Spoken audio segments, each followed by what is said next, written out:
Héraclès, un nom qui évoque la force, le courage et la légende. Son image domine les mythes anciens, armé d'une massue imposante et recouvert de la peau d'un lion invincible. Mais qu'est-ce qui a poussé le plus puissant des héros grecs à accomplir les 12 travaux? Derrière ces exploits se cache une histoire sombre, faite de tromperies, de tragédies et de rédemption. Tout commença par un crime terrible. Héra, la déesse qui haïssait Héraclès pour être le fils de Zeus et d'une mortelle, Alcmène, décida de le frapper de la manière la plus cruelle. Elle déchaîna sur lui une fureur divine, le rendant fou. Dans un accès de folie, Héraclès commit l'irréparable. Il tua ses propres enfants, ainsi que sa femme Mégara. Lorsqu'il retrouva ses esprits, il ne trouva que du sang et un silence pesant.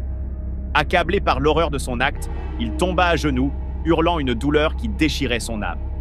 Chaque souvenir heureux devint un tourment insoutenable. Chaque rire de ses enfants, un écho qui le hantait. Le héros était anéanti, prisonnier d'un remords qui le marquerait à jamais.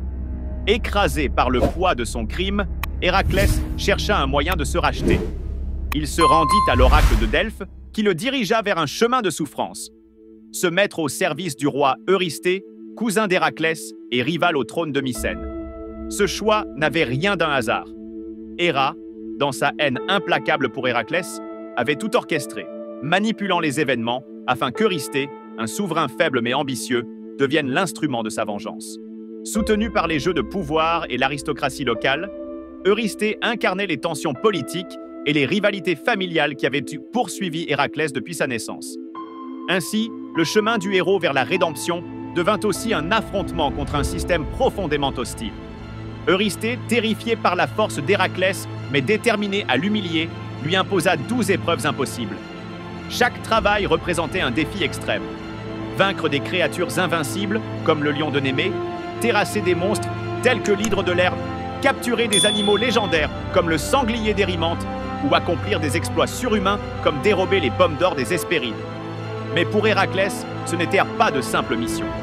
C'était un chemin vers la rédemption, un combat pour expier ses fautes passées. Les 12 travaux furent le voyage d'un homme en quête de rédemption, une odyssée pour racheter son humanité.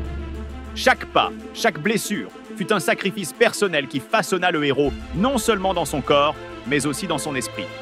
Et c'est précisément en cela qu'Héraclès ne fut pas seulement un héros. Il fut l'incarnation même de la lutte contre son propre destin. Tu veux découvrir en détail les 12 travaux d'Héraclès? Abonne-toi à la chaîne et laisse un like. L'aventure continue.